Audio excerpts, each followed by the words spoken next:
누가복음 3장 21절부터 23절까지 읽겠습니다. 백성이 다 세례를 받을새 예수도 세례를 받으시고 기도하실 때에 하늘이 열리며 성령이 비둘기같이 그의 위에 강림하시더니 하늘로부터 소리가 나기를 너는 내 사랑하는 아들이라. 예수께서 가르치심을 시작하실 때에 30세쯤 되시니라. 사람들이 아는 대로는 요셉의 아들이니 요셉의 위는 헬리요. 네, 여기까지 하겠습니다. 오늘은 이제 모임 장소는 여기가 오늘 마지막이고요. 다음 주부터는 주소를 다시 알려드립니다. 서울시 강서구 화곡동 368-3 한성빌딩 4층이에요. 찾아오는데 그렇게 어렵지 않습니다. 하여튼 뭐 장소는 장소가 어떤 주체가 되어서는 안 되죠. 목적이 되어서도 안 되고 장소는 그냥 지체들이 모이는 공간이라고 하는 그 의미 이외에는 없습니다. 중요한 것은 우리 지체들이 함께 나누고 공유하고 배우고 사랑을 나누는 그런 목적으로 모이는 거니까 그렇게 뭐 크게 이렇게 꾸미고 그런 거 없습니다, 우리는. 근데 이제 공간을 얻으려고 이렇게 다니다 보니까 일반 교회도 내놓은 데가 많이 있더라고요. 그런 데 가보니까 시설비가 엄청나요, 시설비. 근데 우리가 필요한 시설은 없어, 사실은. 그래가지고 아무것도 없는 공간을 얻어서 하는 거예요. 그래서 이 모이는 것은 주님이 어떻게 말씀하셨어요? 모이는 거에 대해서는. 모이기 힘쓰라고 그랬잖아요. 근데 가만히 생각해 보니까 이 모이는 것이 왜 힘쓰라고 했는지 그걸 한번 묵상을 해봤어요. 이 모이려면 힘들잖아요.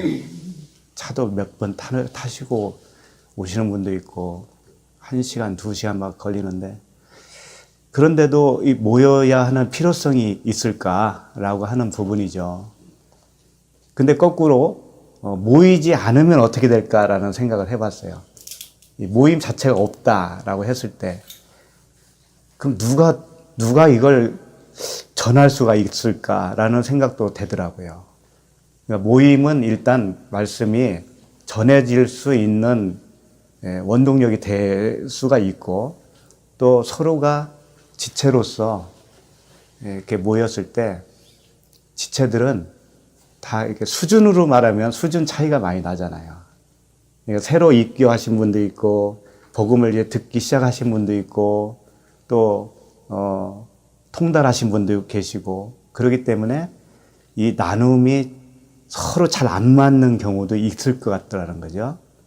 근데 그럼에도 불구하고 모이라고 하셨을까라고 생각을 해보면 그게 끌어주고 밀어주고 먼저 된 사람들이 부족한 사람을 채워주고 그런 훈련의 장소로서 또는 그 관계로서 필요하지 않을까라는 생각을 해봐요. 또 이렇게 모이다 보면은 본의 아니게 마음에 이렇게 상처 받을 수도 있거든요. 사실 이 모임이라는 것은 사람들의 모임이기 때문에. 근데 그런 그 부정적인 측면이 있음에도 불구하고 그걸 통해서 오히려 철이 철을 날카롭게 하듯이 스스로를 더 강하게 할 수 있지 않을까라고 하는 생각을 해봐요. 그래서 항상 부정적인 면도 있습니다. 분명히. 그렇지만 긍정적인 면이 너무 크기 때문에 주님이 그럼에도 불구하고 모이기에 힘써라 라고 하시는 것 같아요. 그런 부분을 너무 소홀히 하지 않았으면 하는 생각이 들었습니다. 자, 오늘 말씀을 보시면 예수님이 이제 세례를 받으시는 그런 모습이고요. 그 다음에 이어서 이제 예수님의 계보가 나옵니다. 족보. 이걸 이제 톨레도트라고 하는 거예요. 톨레도트의 의미는 원래 낳는다는 의미가 있습니다. 아이를 낳는 거죠.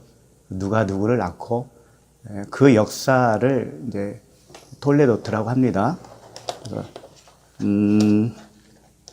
그래서 먼저 살펴볼 것은 이제 오늘 예수님이 세례를 받으셨는데 왜 세례를 예수님이 받으셨을까?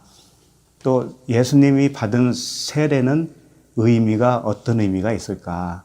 라는 그런 측면을 좀 살펴보고 그 족보에 대해서 쭉 나와 있는데 꼭 성경에 기록해야 할 그런 목적이 있었을까? 그렇다면 그 족보의 의미가 뭘까? 그런 것들을 좀 살펴봤으면 좋겠습니다. 21절 한번 같이 읽을까요? 시작. 백성이 다 세례를 받을새 예수도 세례를 받으시고 기도하실 때에 하늘이 열리며. 여기 잘 보시면 백성이 다 세례를 받을새 그랬습니다. 예수님이 왜 세례를 받으셔야 하는 부분에 대해서는 여기서는 잘 안 나타나 있지만 마태복음 3장 14절에 이런 말씀이 있어요. 제가 읽어드립니다. 요한이 말려 이르되, 요한이 이제 예수님이 세례받으러 올 때 한 말이에요. 말려 이르되 내가 당신에게서 세례를 받아야 할 터인데 당신이 내게로 오시나이까. 이렇게 세례 요한이 먼저 얘기를 했습니다. 근데 세례 요한의 이 말이 틀린 말일까요? 맞는 말일까요? 요한이 뭐라 했냐면 당신에게서 내가 세례를 받아야 맞는데 당신이 왜 내게 옵니까? 이 말 자체가 틀릴까요? 맞을까요? 맞죠. 세례 요한도 세례를 받아야 되죠. 예수님에게 세례를 받아야 돼요. 그러니까 이 말씀은 항상 맞는 말씀인데 부정적인 투로 쓰여진 부분들이 너무나 많아요. 거기에 우리가 살짝 속거든요. 예. 그러니까 이 말씀은 예수께서 십자가에 죽으실 때 사실은 요한도 그때 죽은 거예요. 설명을 다시 할게요. 세례 요한이 언제 죽었냐면은 예수님이 이제 사역을 시작하기 전에 죽었잖아요. 사실은 죽었어요. 그런데 세례 요한의 머리가 어디로 갔냐면 헤로디아한테 간 거예요. 그러니까 이런 말이 되는 거예요. 세례 요한의 죽음은 온 세상에 비진리에 있는 사람들을 세례 요한의 머리로 다 얹어버린 거예요. 그러니까 율법 아래 가둬버렸다는 얘기예요. 그런데 가둬버린 분이 또 누구냐면 예수님이셔요. 그러니까 세례 요한은 예수님과 동일한 일을 하시는 거예요. 그래서 예수님을 헤롯 대왕이 뭐라 했냐면은 저 사람이 분명히 세례 요한이 살아났을 거야. 살아나서 저 능력을 발휘하는가 봐. 난 무서워 죽겠어. 이런 말을 했다고요. 그러니까 그런 말이 뭐냐면 예수님이 세례 요한이 살아나서 예수님이 됐다는 얘기가 아니고 엘리야가 세례 요한으로 왔다고 그랬잖아요. 그러니까 이걸 뭐 윤회설 이런 걸로 생각하시면 안 됩니다. 그 사역이 같은 사역이라는 거예요. 엘리야의 사역이 세례 요한에게 이어서 주어진 거고 또 세례 요한이 살아나서 예수가 됐다라는 의미는 세례 요한의 사역이 예수님에게 인도되었다. 이어서 하고 계시다라는 측면이죠. 그러니까 세례 요한의 죽음은 언제 정확하게 죽느냐면은 세례 요한과 예수가 같은 거니까 세례 요한도 율법이요 육체 예수도 율법이란 말이에요. 그 율법이 언제 죽냐면 십자가에서 죽을 때 완성이 되잖아요. 다 이루었다 그러잖아요. 그러니까 결국은 세례 요한도 그때 죽은 거예요. 따지고 보면은 예수님이 죽을 때 같이 죽은 거예요. 엘리야도 그때 같이 죽은 거예요. 모세도 그때 죽은 거예요. 그러니까 변화산에서 모세, 엘리야, 예수님이 만났잖아요. 별세에 대해서 얘기했잖아요. 근데 거기에 모세, 엘리야지만 엘리야는 또 뭐라고 했어요? 세례 요한이라고 그랬으니까. 그분들이 죽는 것이 언제 죽는 것이냐? 십자가에서 죽을 때. 그때 완성이다 이거죠. 근데 이제 누가복음 12장 50절에 이런 말씀을 예수님이 하셨습니다. 예수님이 이제 오늘 본문에서는 세례를 받으시잖아요. 근데 예수님이 이런 말씀도 하셨어요. 나는 받을 세례가 있으니 그랬어요. 내가 받을 세례가 또 남아있다라는 거죠, 예수님이. 그것이 이루어지기까지 나의 답답함이 어떠하겠느냐. 세례 요한에게 받았는데, 받으신 예수님이 한참 가시다가 내가 받을 세례가 있다라고 또 말씀하신단 말이죠. 그러니까 예수님의 세례는, 진짜 세례는 십자가의 죽음이시다라고 하는 거예요. 그때까지는 답답하다. 왜 답답하냐면 다 거기에 가둬놨기 때문에 그래요. 율법 아래 가둬놨기 때문에 그래요. 그 다음에 다시 21절 보시면 백성이 다 세례를 받을 새 예수도 세례를 받으시고 그랬는데 여기서 백성이 다라는 다자가 있죠. 이 다라는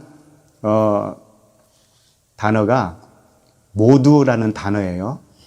파스, 모두, 온갖 뭐 이런 뜻이에요. 그런데 여기에 원어를 보니까는 파스인데 하파스라고 되어 있어요. 이게 파스, 온갖, 모두를 더 강조한 거예요. 그러니까 모두, 이 백성이 다 세례를 받았다고 그랬잖아요. 그러니까 백성이 모두 세례를 받았는데 굉장히 모두를 강조했어요. 그 의미가 뭐냐면은 이런 거죠. 모두 세례를 받았는데 한 사람도 빠짐없이 받았다. 이런 의미예요. 모두 몽땅. 그런데 여기서 재미있는 게 원래 모두는 많은 숫자를 가리켜야 되는 거잖아요. 근데 복수로 나와야 되는 거 아닙니까? 근데 여기 단수로 나와 있어요. 단수로. 그러니까 이 의미는 뭐냐면 모두라고 하는 것이 모든 사람의 어떤 숫자를 말하는 게 아니에요. 그 모두는 뭐냐면 예수님의 세례, 예수도 세례를 받았다고 그랬잖아요. 예수님의 세례와 백성들의 세례가 하나다 이거 모두 하나다 이거예요. 하나다. 그래서 이런 말씀이 있잖아요. 에베소서 4장 5절에 보면 주도 한 분이시요 믿음도 하나요 세례도 하나요 이런 말씀이 있어요. 여기에서 부연 설명해드리면 이런 뜻이에요. 모두 백성들이 모두 세례를 받을 때 예수도 세례를 받았다고 하는 것은 예수님의 세례처럼 백성들은 그렇게 똑같이 그것만 세례다 이거예요. 예수님이 받는 세례처럼 받는 것이 진짜 세례다. 그게 하나다. 그 세례야말로 세례다.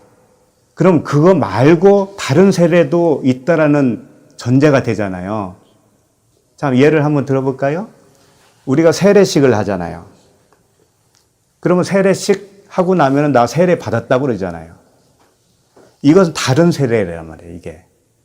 여기서 지금 말씀하고 있는 예수님과 하나 되는 그 세례가 아니다라는 거잖아요, 그게. 이 본문이 그것을 고발한다고, 이게.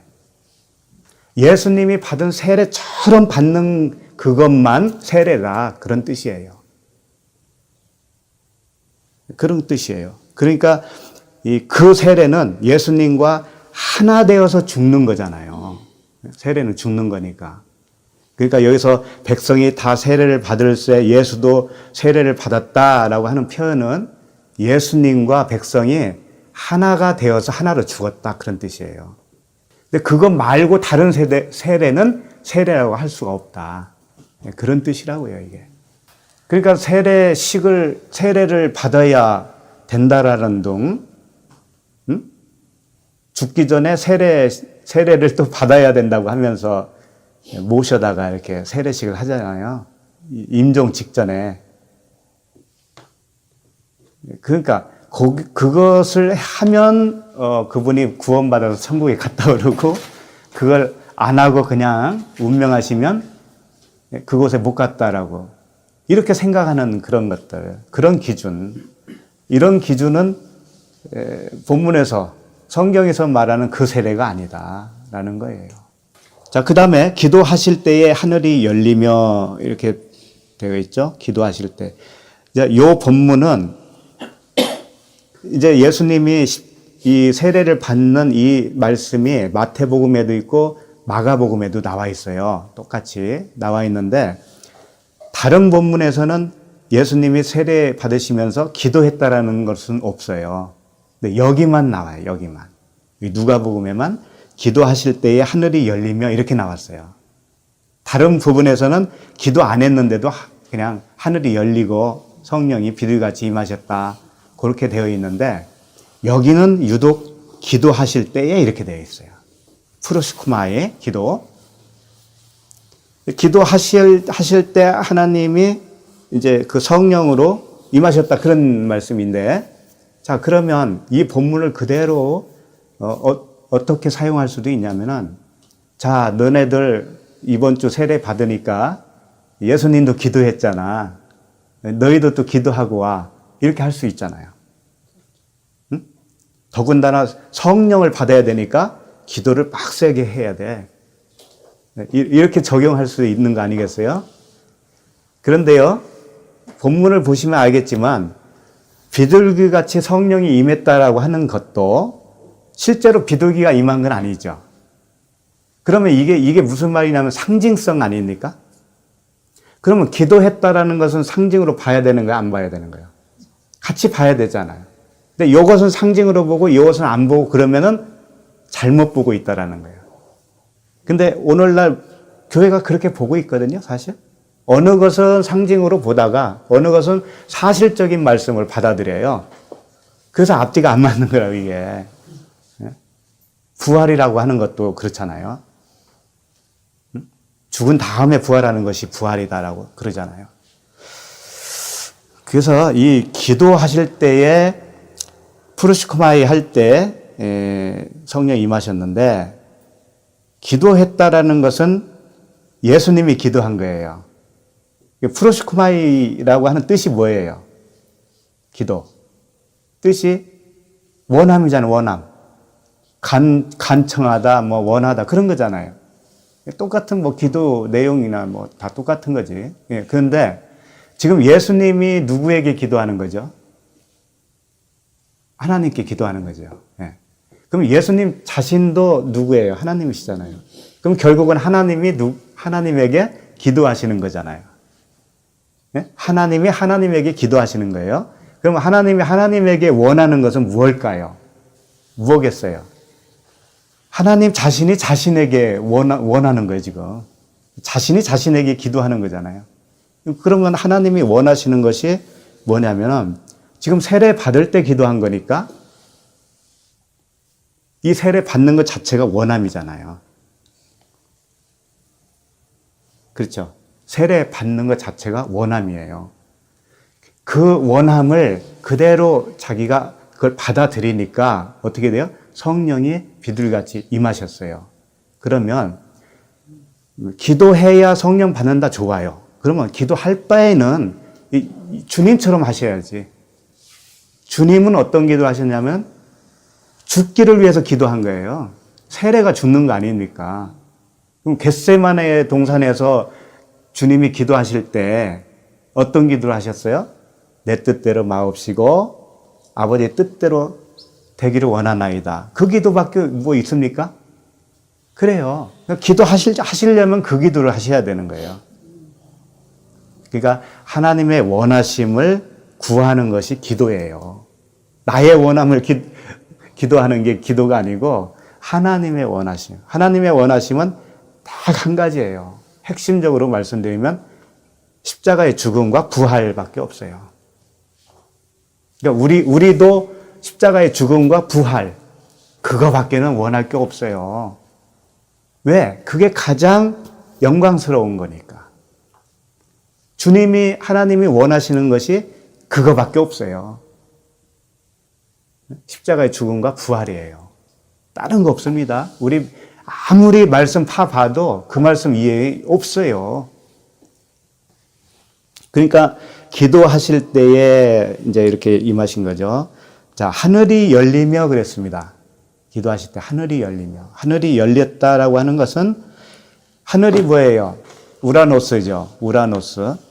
하늘이 열렸다. 아노이고라는 단어인데 아노이고. 이 열렸다라는 아나하고 오이고라고 하는 단어가 합쳐서 아노이고가 됐는데 아나는 위로라는 뜻이에요. 위. 오이고는 열린다 그런 뜻이고 그러니까 위에서 열렸다 또는 위로 열렸다 이런 뜻입니다. 하늘이 위에 있으니까 상징적으로 위로 열렸다. 이 말씀은 이런 거예요. 항상 위와 아래를 구분해서 설명을 하잖아요. 그러니까 위로 열렸다라는 것은 말씀이 아랫 말씀으로 갇혀 있다가 위에 말씀으로 이제 이게 탁 열린 거예요.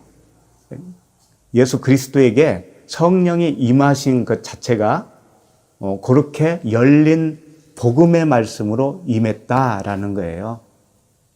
그러니까 율법으로 다 가둬놨는데 그 율법의 말씀을 이제 계시로 보여줄 수 있는 하나님의 능력, 이것이 위로부터 주어졌다. 그런 뜻이죠. 그래서 이걸 우리에게 적용을 하면은요, 우리도 다 이렇게 돼야 되는 거예요. 우리도 똑같이. 열려야 성령이 임하시고, 성령이 임하셔야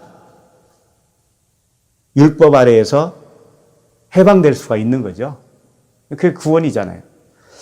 그러니까 우리에게 적용을 하면 이렇게 돼요. 마태복음 11장 27절에 보면 내 아버지께서 모든 것을 내게 주셨으니 아버지 외에는 아들을 아는 자가 없고 아들과 또 아들의 소원대로 계시를 받는 자 외에는 아버지를 아는 자가 없느니라.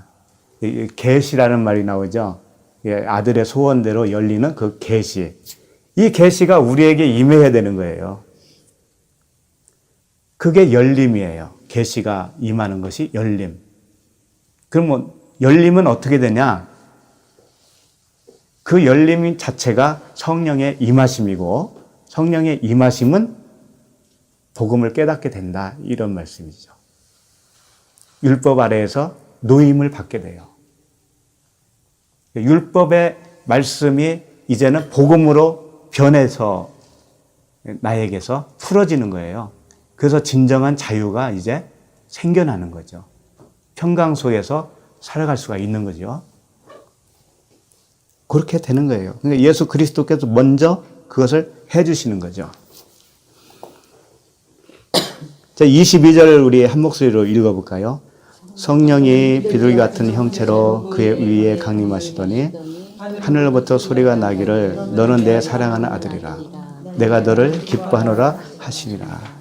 자, 여기서 성령이 비둘기 같은 형체로 그 위에 강림하셨다 이렇게 되어 있습니다. 비둘기는 요나를 비둘기라고 그러죠. 요나. 여기 이제 페리스테라라고 되어 있어요. 원어에는. 그런데 이 페리스테라를 주님은 요나라고 했거든요. 그래서 요나의 표적밖에는 보여줄 게 없다. 그랬단 말이에요. 그러면 성령이 왜 비둘기 같은 형태라고 이렇게 표현을 했을까라는 부분이죠. 왜 비둘기를 내세웠을까요? 자, 성령은 거룩한 영이시죠. 거룩한 영이셔요.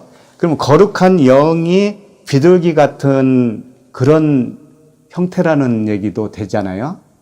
그러니까 비둘기를 어떻게 사용을 하시냐면 비둘기는 거룩하다, 순결하다 이런 의미로 비둘기를 사용하신 거예요. 그래서 보라 내가 너희를 보냄이 양을 이리 가운데 보냄과 같도다. 그러므로 너희는 뱀같이 지혜롭고 비둘기같이 순결하라 그랬잖아요. 그러니까 비둘기는 순결을 의미합니다. 그러면 비둘기가 왜 순결하냐 이거예요.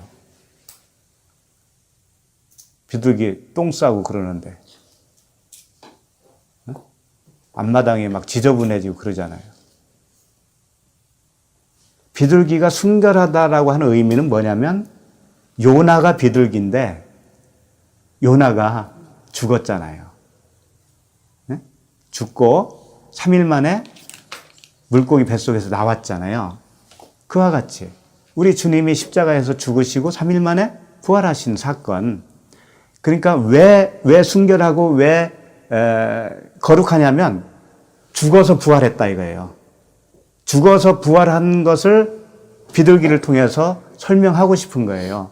그러니까 순결은 뭐냐면 아무리 내가 행동으로 삶으로 뭐 그렇게 내내는 게 아니고 죽어야 된다 이거지. 내가 한번 십자가에서 죽고 태어나는 것이 그게 거룩이다 라는 거예요.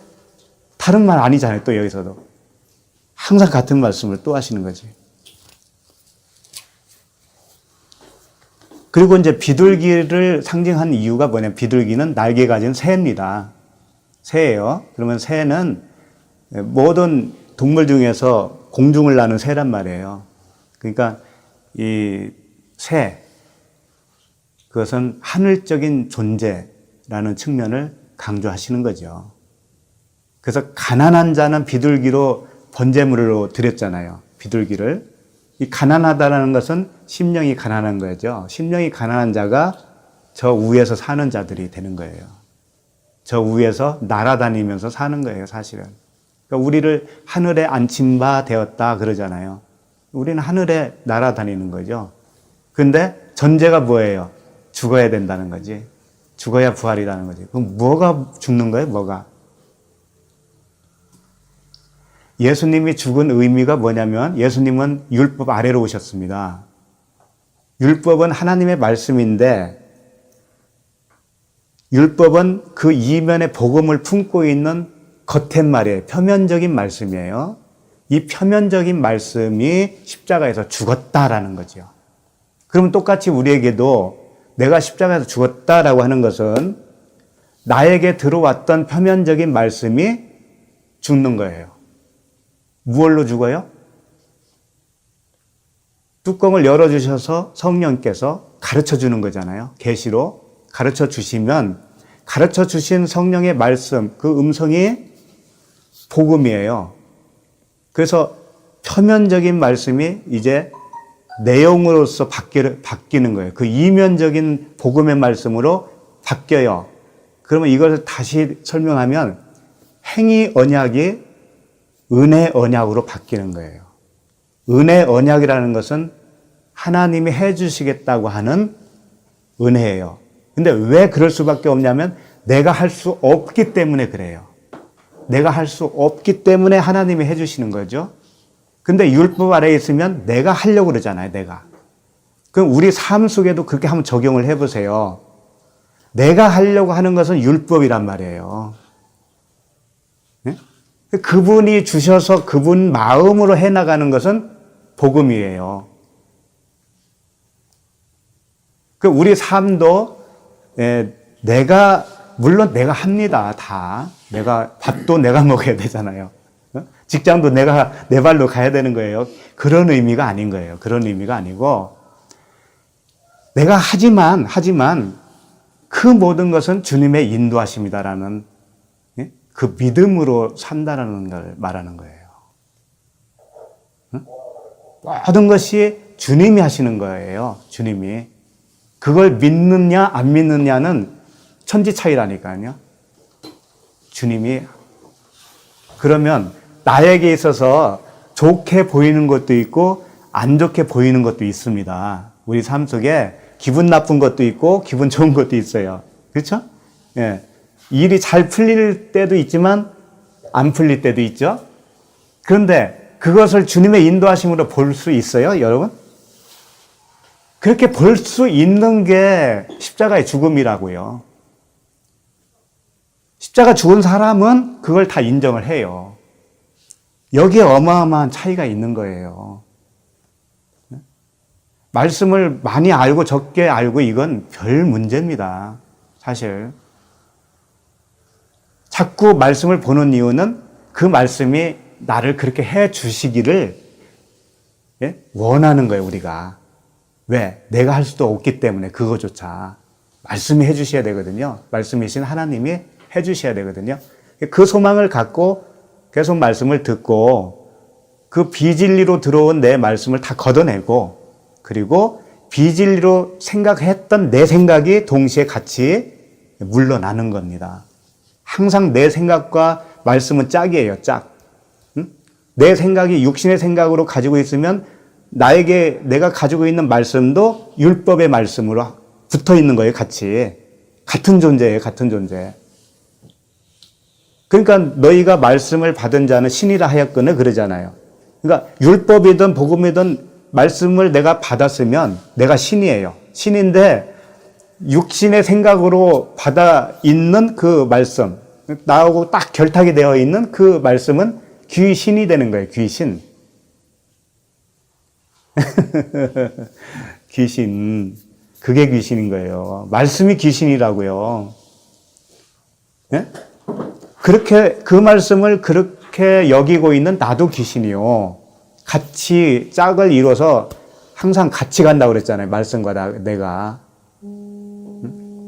그거예요. 그래서 귀신이 쫓겨난다, 뭐 귀신이 죽는다, 이런 것들이 다 말씀이에요. 말씀과 나의 육신의 생각이에요.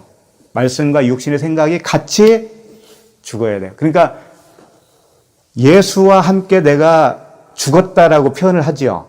그러면 예수는 뭐냐면 말씀이잖아요. 말씀. 그러니까 예수라고 하는 말씀과 나라고 하는 육체가 같이 죽는 거예요. 같이.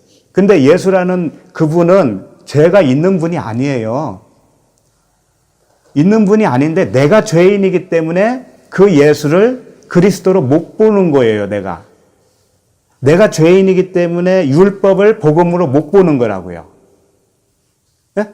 그러니까 내가 못 보고 있는 내가 그 율법과 함께 죽을 수 있는 방법은 성령이 오셔서 그걸 해 주셔야 돼요. 성령이 오셔서 눈을 열어주시면 내가 그런 존재구나 라고 하는 것을 알게 되고 내가 붙잡고 있는 그 말씀도 율법이었구나 라고 하는 것을 알게 돼요. 깨닫게 돼요. 그러면 그 깨닫는 순간에 나의 잘못된 내 육신의 생각과 잘못 붙들고 있는 그 말씀이 동시에 같이 죽는 거예요. 근데 한쪽만 죽으면 그건 잘못된 거란 말이에요. 한쪽만 죽으면. 동시에 같이 죽어야 되는 거예요. 반드시 그렇게 되어져요. 그렇게 되어지면 우리 삶 속에서 어떻게 변하냐 그러면 어떻게 변하는 모습이 도대체 뭐냐?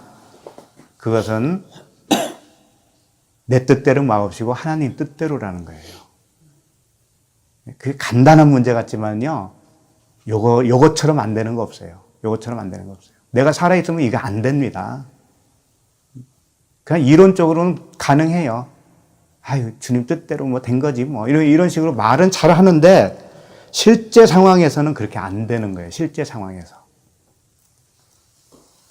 우리가 아무리 말씀을 많이 알아도요. 쉽게 말해서 우리가 전쟁 나서 죽을 위기에 있다 이거예요. 그 말씀 생각이 날까요? 안 날까요? 극한 상황에서 교통사고가 나든지 해서 몇 바퀴 돌아서 숨이 지금 헐떡거려요. 그 상황에서 여러분 말씀 생각날 것 같아요? 히브리어 원어로 이게 뭐라고 했더라? 이때 내가 차분해야 되는데 이렇게 생각날 것 같아요? 안 돼요. 전혀 생각이 안 나요. 그런 건. 안 나고 그냥 내 마음이 평안해지는 거예요. 그 상황에서. 왜? 그분이 임재하고 나는 죽었기 때문에 그런 거예요. 그런 삶을 살으라는 얘기예요. 그런 삶. 그게 안 되면은 될 때까지 집요하게 주님 앞에 긍휼로 갈 수밖에 없다니까요. 긍휼을 베풀어 주세요. 우리는 그거밖에 할 거 없어요, 사실은. 그래서 이제 다시 말씀을 보면 하늘로부터 소리가 나기를 너는 내 사랑하는 아들이라 내가 너를 기뻐하노라 하시니라. 자, 하나님은 예수 그리스도를 왜 사랑할까요? 사랑하는 아들일까요? 그 어리석은 질문이지. 하나님의 아들인데 사랑하지. 그리고 또 내가 너를 기뻐하노라 그랬는데 왜 기뻐할까요? 아들이니까 기뻐하지. 그런데 이제 이 기뻐하다라고 하는 말씀 속에는 이런 게 있어요. 좋게 생각한다라는 뜻도 있고 또 받아들여졌다라는 뜻이 있습니다. 아들은 받아들여진 자가 아들이라는 거죠. 그러니까 예수님이 뭐 하나님의 외아들이니까 당연히 아들이고 받아들여졌다라고 뭐 그건 사실이죠. 그런데 우리들을 한번 생각해 보세요. 우리들이 하나님의 아들일 경우에 정말 아들이냐 아니냐를 무엇로 알겠느냐 이거지. 정말 하나님이 나를 기뻐하는 아들로 사랑하는 아들로 봐주느냐 이게 문제예요. 이게. 그럼 무엇로 그게 결정이 나느냐 이거지. 나 잘 살고 있으니까? 응? 건물 몇 개 있고 막 나 잘 살고 있으니까 하나님이 나를 기뻐하는 거야 이렇게 생각하실 거예요? 아니면 나 지금 굉장히 어려운데 병도 있고 사는 것도 참 어려운데 하나님이 나를 뭐 아들로 생각할까? 기뻐하지 않으니까 이런 일이 있는 거 아닐까? 별별 그런 기준이 있을 거란 말이에요. 그런데 이런 말씀이 있습니다. 요한복음 1장 13절에 보면은 이는 혈통으로나 육정으로나 사람의 뜻으로 나지 아니하고 오직 하나님께로부터 난 자들이니라 이런 말씀이 있어요. 이게 무슨 말이냐면 혈통으로나 육정으로나 하나님의 아들로 낳을 수는 없다 이거예요. 응? 그렇죠. 그건 알죠. 그런데 여기서 말하는 혈통, 육정이 뭐냐면 바로 말씀을 얘기하는 거예요. 무슨 말씀? 표면적인 말씀.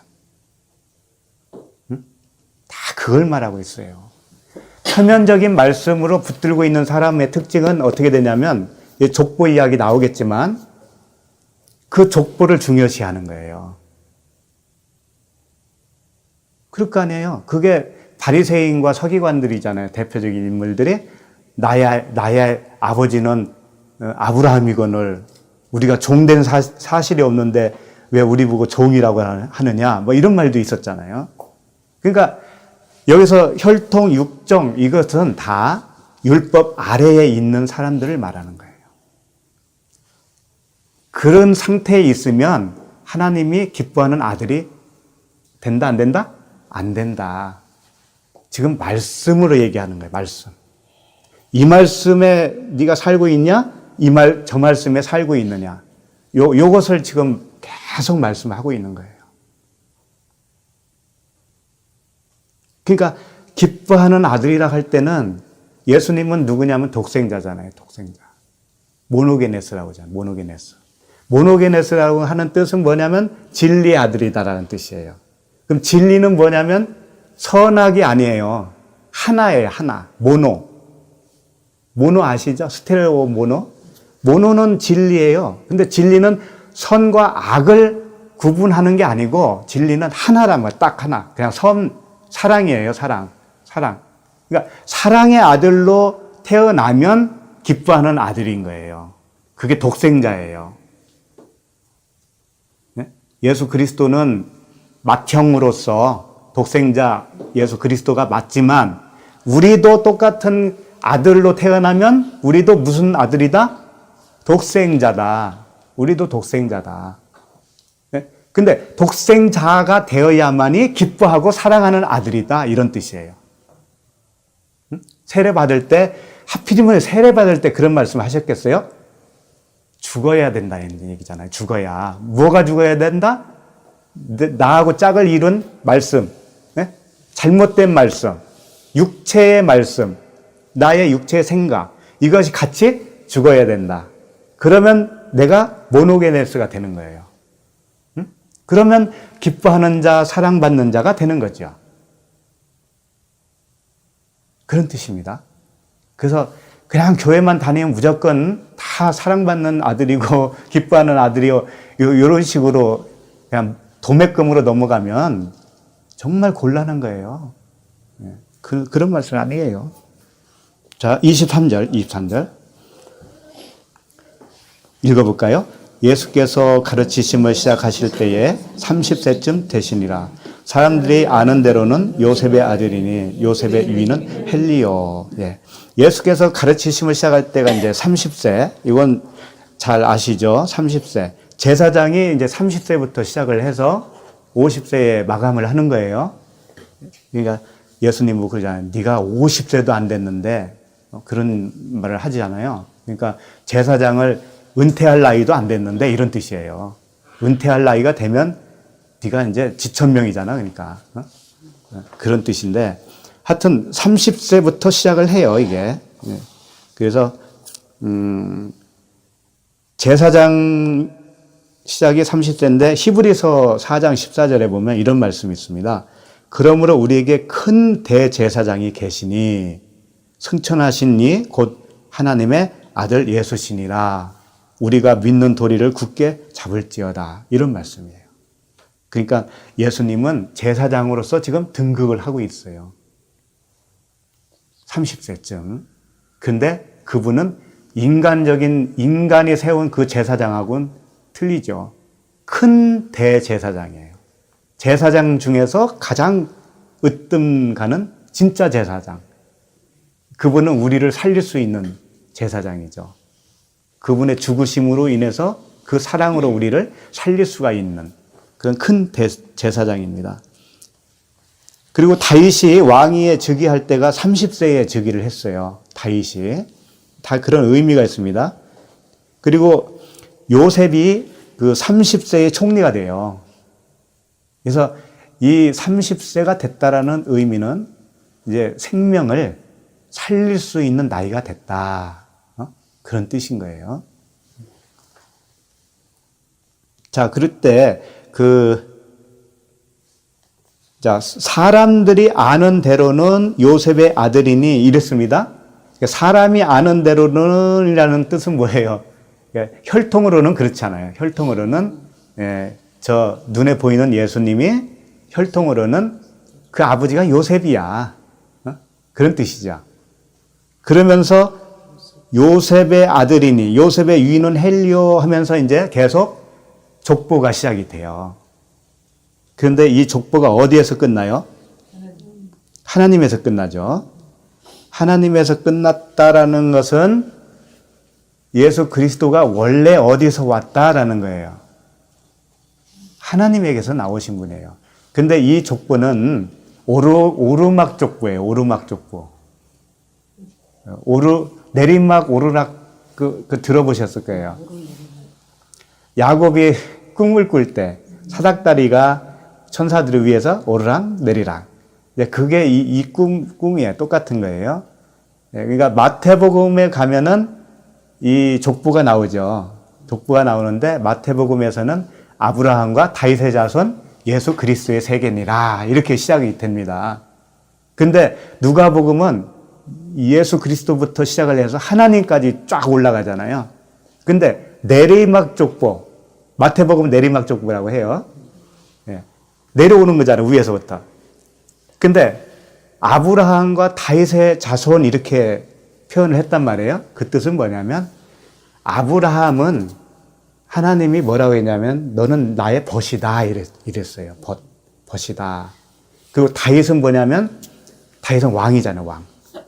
왕인과 동시에 다윗은 다윗 이름값이 있어요. 이름이 뭐냐면 사랑받는 자라는 뜻이에요.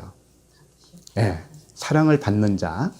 그러니까 하나님이 그 아브라함과 다윗의 자손 할 때는 벌써 예수 그리스도를 통해서 우리를 벗을 삼겠다. 벗을 삼고 사랑받는 아들로 삼겠다. 그 예수 그리스도를 통해서 너희들을 낚아챌 거다. 라는 포석이 깔려 있는 거죠. 그래서 위에서부터 내려와요. 그리고 누가복음에서는 밑에서 위로 올라가요. 왜 이것을 이렇게 했을까? 왜 이걸 그렇게 했을까? 요한복음 3장 13절에 보면 여기는 좀 찾아봐야 될 것 같으네요. 요한복음 3장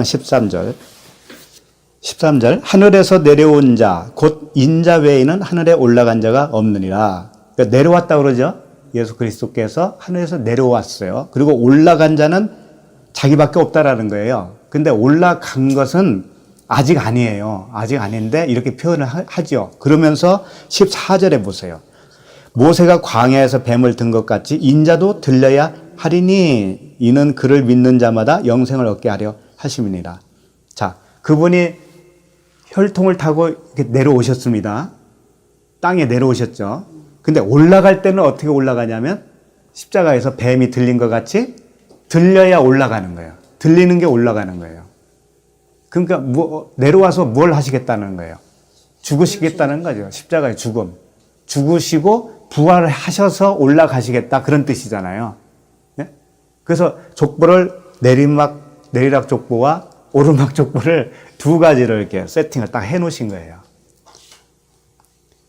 그런데 이제 오늘 그 말씀을 다시 누가복음을 가보면은 사람들이 아는 대로는 요셉의 아들이니 그랬습니다. 지금 보고 계시죠? 네. 아들이니 요셉의 이인은 헬리오 그랬죠. 근데 이게 마태복음을 한번 가보세요. 마태복음 끝에 1장 마태복음 1장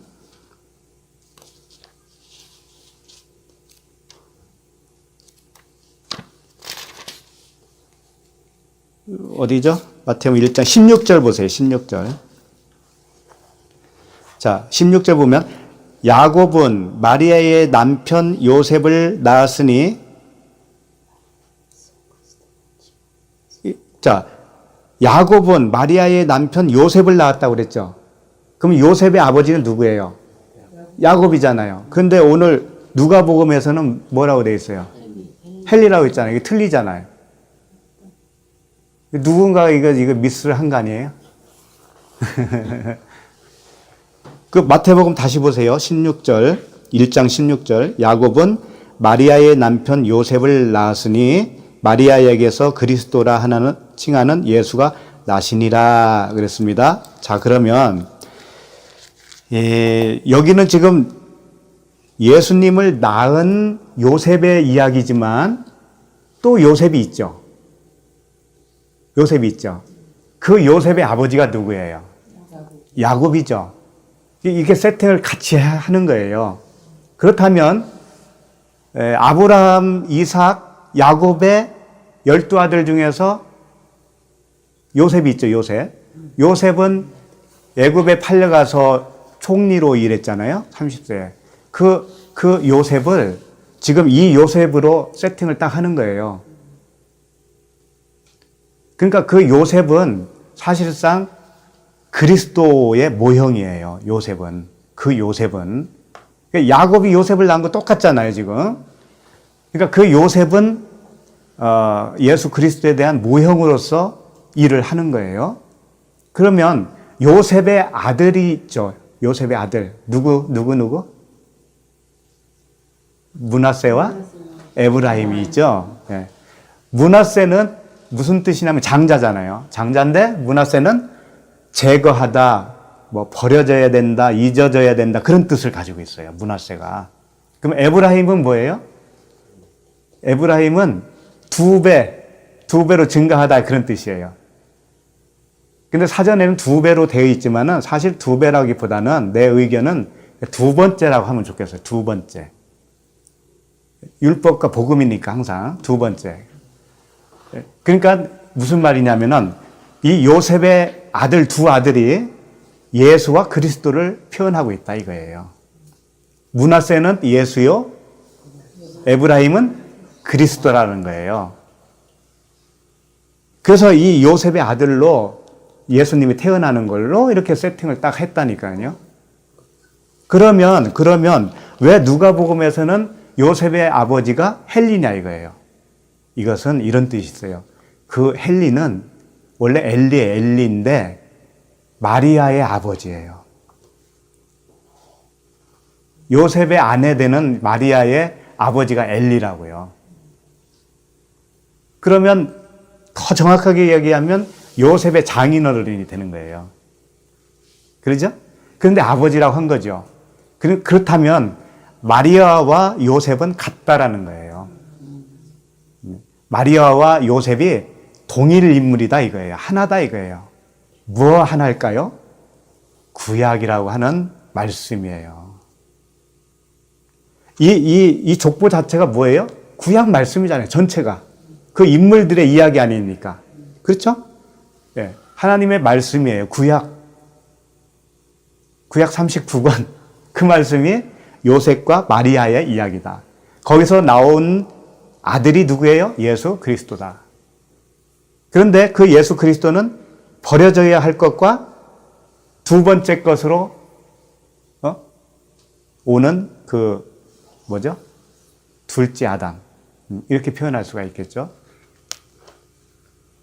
그래서 이제 오늘 마태복음의 그 1장 16절을 보시면 야곱은 마리아의 남편 요셉을 낳았으니 마리아에게서 그리스도라 칭하는 예수가 나시니라. 이 마리아를 통해서는 그리스도가 태어난 것으로 말씀을 하고 있는 것이고요. 누가복음 오늘 본문에서는 요셉을 통해서 예수가 태어난 걸로 표현하시는 거예요.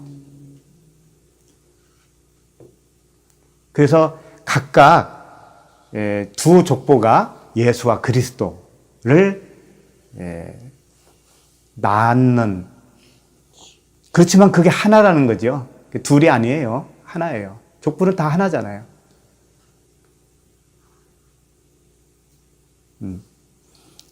그러니까 결국은 하나님께로 올라가려면 어떻게 해야 되냐? 십자가에서 죽어야 된다. 결론은 그거예요, 또. 네. 그래서 이 로마서 1장 3절을 한번 보실까요? 로마서 1장 3절. 이제 힌트를 주는 말씀이 여기에 또 있는데, 로마서 1장 3절에는 그의 아들에 관하여 말하면 육신으로는 다윗의 혈통에서 나셨고 성결의 영으로는 죽은 자들 가운데서 부활하사 능력으로 하나님의 아들로 선포되셨으니 곧 우리 주 예수 그리스도시니라. 무슨 말씀이냐면 그의 아들에 관하여 예수 그리스도로 말하면 육신으로는, 그러니까 예수로는 이런 뜻이에요. 육신으로는 다윗의 혈통이다. 다윗의 혈통이 뭐냐면 문자적인 이 율법의 말씀이 다윗의 혈통이에요. 예? 문자, 이 문자 말씀이 겉뜻이 표면적 말씀이 다 행위책이거든요. 이게 행위책. 예, 행위책으로는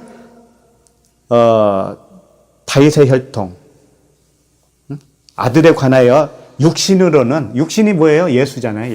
예수 육신. 그 육체로 말하면 그 표면적 말씀에서 나온 것이고 성결의 영으로서는 거기서 부활했다고 그러잖아요.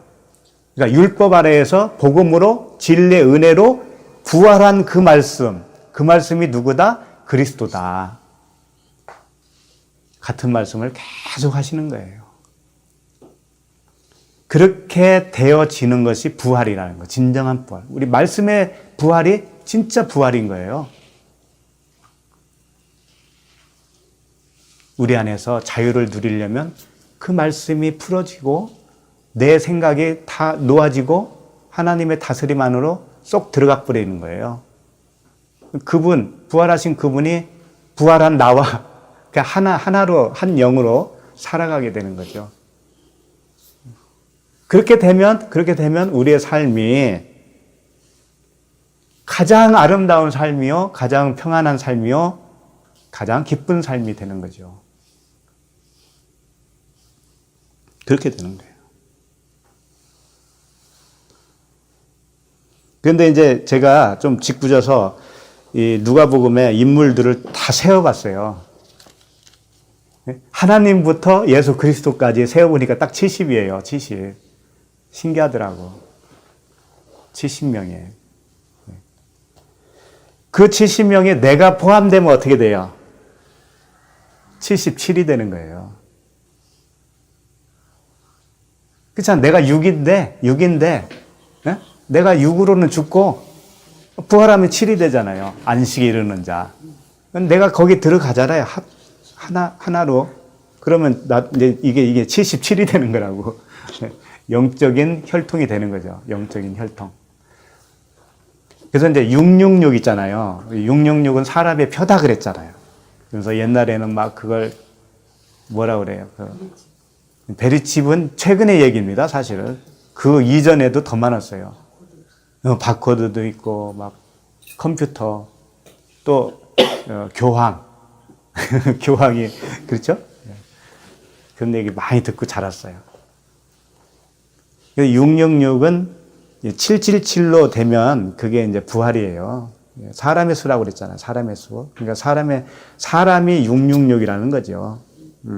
그래서 왜 666인가 생각해 보면은 그걸 육신의 정욕과 안목의 정욕과 이생의 자랑 이 세 가지잖아요. 그래서 6이 된다라는 거죠. 그래서 그걸 나를 죽인 자는 7배를 벌을 받고 남에게 나를 죽인 자는 77배를 받아야 된다. 근데 죽여야 되는 거거든요. 그럼 자기가 죽으면 그렇게 되는 거죠. 777이 되는 거죠. 그래서 이제 그 창세기 28장 10절을 잠깐 보시고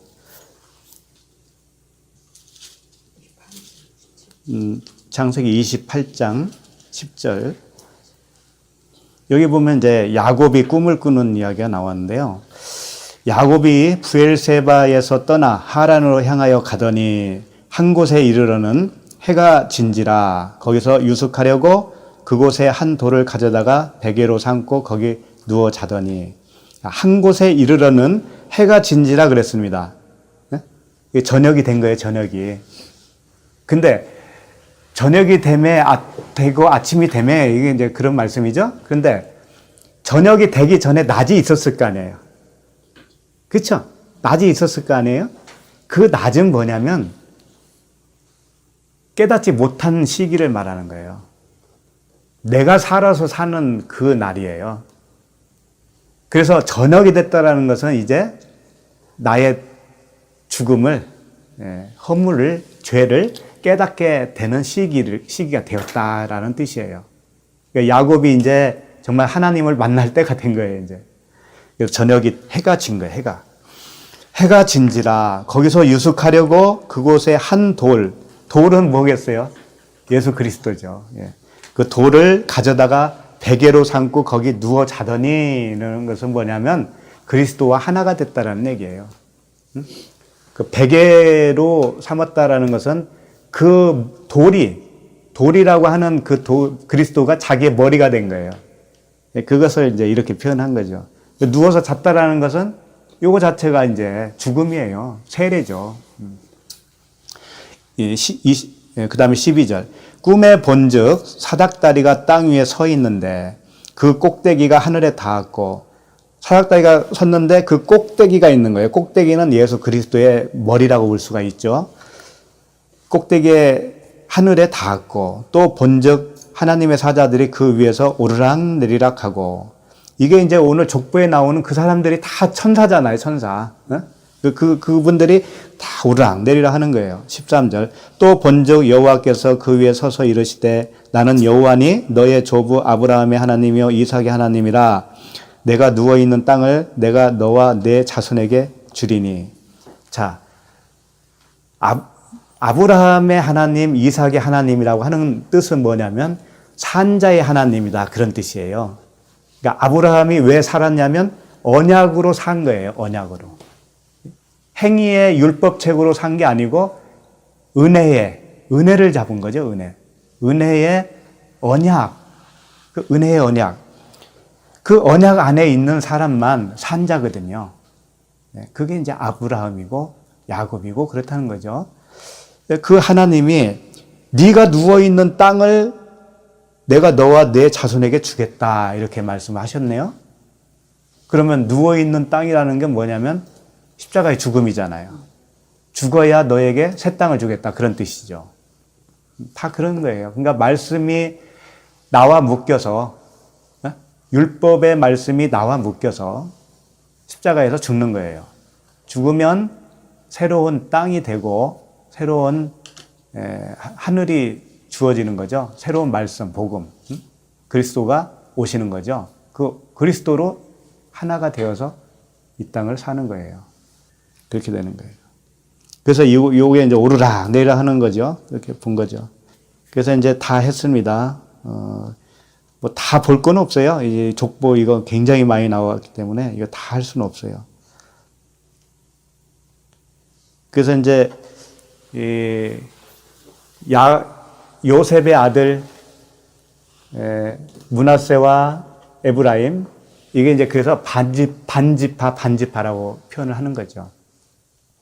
요셉 지파로 내보낼 때도 있고, 므낫세 지파, 에브라임 지파 해가지고 반지파 이게 앞장설 때가 있고 그래요. 앞뒤 막 이렇게 바뀌어요. 자꾸 성경을 보다 보면은 같은 거예요. 그게 같은 거. 요셉 지파나 므낫세, 에브라임 반지파나 같은 거예요. 같은 거. 그래서 이 요셉이나 예수 그리스도나 같다라는 거예요. 그래서 구약에서는 요셉이 예수 그리스도의 모형으로 그래서 활동을 하는 거죠. 그래서 나중에 요셉이 죽을 때 뭐라고 그래요? 자기 해골을 가져가라고 그러잖아요. 가나안 땅으로. 이게 그리스도의 머리예요. 그렇게 해서 이제 그 머리가 우리에게 얹혀지는 거죠. 세례 요한의 머리가 잘리고 예수 그리스도의 머리가 우리에게 얹혀져서 새하늘과 새 땅으로 살아가는 겁니다. 얼마나 신납니까? 얼마나 신나요. 이 세상을 그냥 바다를 걸어가는 것처럼 걸으면서 살면 되는 거죠. 그런 복이 우리에게 다 임하기를 바랍니다. 기도하겠습니다. 자신의 자녀들을 구원하시기 위하여 친히 인간의 혈통으로 오셔서, 혈통으로는, 문자적인 말씀으로는 아들이 될 수 없다는 것을 십자가의 죽으심과 부활하심으로 보여주셨습니다. 그래서 주님이 다 이루어 주신 그 십자가가 우리 가슴에 박히게 하여 주시고, 우리가 그 십자가에서 완성으로 주신 그 사랑을 받아서 내 안에도 나도 죽음으로 일어날 수 있도록 도와주시옵소서. 주님과 함께 죽고 주님과 함께 부활하여서 이 세상을 다스리는 아버지의 그 아들로 다 살아갈 수 있는 은혜를 허락하여 주시옵소서. 예수 그리스도 이름으로 기도합니다. 아멘.